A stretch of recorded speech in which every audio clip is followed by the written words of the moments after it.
बता दो रानी किसने किया, जोखिम जवानी में किसने दिया, जोखिम जवानी में। ये तो बता दो रानी किसने किया, जोखिम जवानी में किसने दिया, कौन दर्द भर दिया रे। कि पातर पिया रे, बेशर्मी के हद कर दिया रे।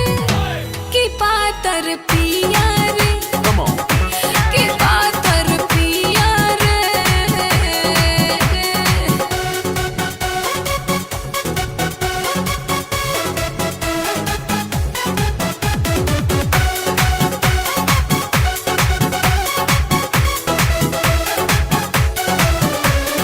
मातला रे बलम तोर कैसे, तातला रे बिजुरिया के जैसे,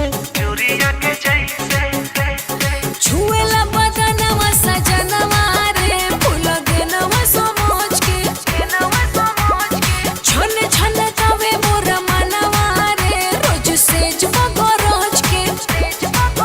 तोरा नोकिया में दम कर दिया रे। कि पातर पिया रे, बेशर्मी के हद कर दिया रे। के पातर पिया रे, के पातर पिया रे।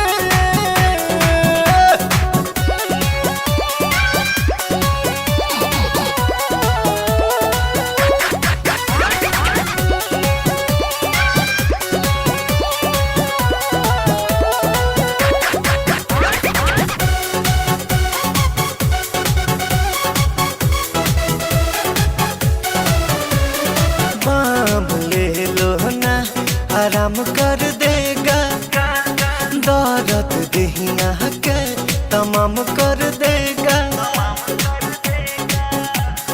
केतनो रगड़नी हरदिया रे, दरदिया न गई। कवनो कसर नहीं छोड़नी रे, तबो असर न भइल।